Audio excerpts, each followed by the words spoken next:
my love. Kahit hindi ka pa. Wow, may pasalubong si Papa. Apat na beses ka pa lang nag-apply. Umaga-gabi, umaga-gabi. Wow. Bukas pagkabukas, pagka Merkulis ng umaga, pag wala kang makikita ang sign na pagbabakbak, kapalan mo ng pag-apply ng Milasma cream. Damihan mo paglagay ng Milasma cream sa loob. Excited na ako sis, umabot order ko bukas. Ay, saan yung area mo sis? Shoutout kay user 01052614. Dito sa pag-follow. Sa pasalubong ni Papa, no?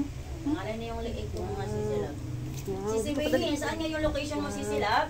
Mag-hi ka muna, mag-hi. 155 pesos lang to ha. Sa'yo sis ako nag-order. Sisi Bailey, madlang yung area mo ba? people Saan ka banda?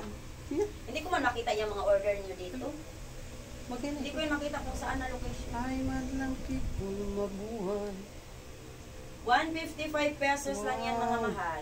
Tuwang-tuwa yun. 155 pesos ha. Yung nasa number 2 natin, yung mga namang problema, paano pagpantayin yung mga glass kinamukha, paano pagpantayin dito sa ang laki naman ang tinapay mo.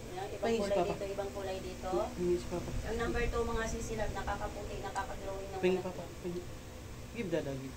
Go for the call na mga mahal ko ha. You're welcome Sisi Trifina. Thank you so much Sisi Loves. 155 pesos lang mga mahal, 5 in 1 na po. 5 in 1, 155 pesos. Guys. Maganda po ba ang tuwang-tuwa siya nang may pasalubong.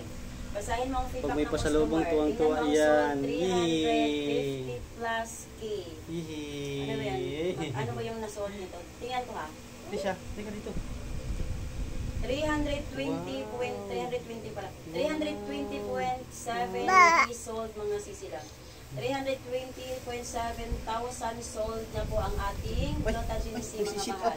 May glutathione na yan, may vitamin C, may collagen na yan mga mahal. Kung kaya ano siya mga mahal, nakakaputi talaga siya ng mga balat, kilikili. Yung balat ba?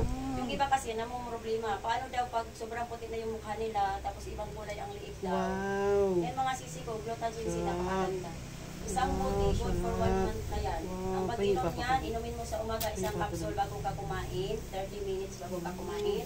Tapos yung isang kapsula naman sa gabi bago ka matulog.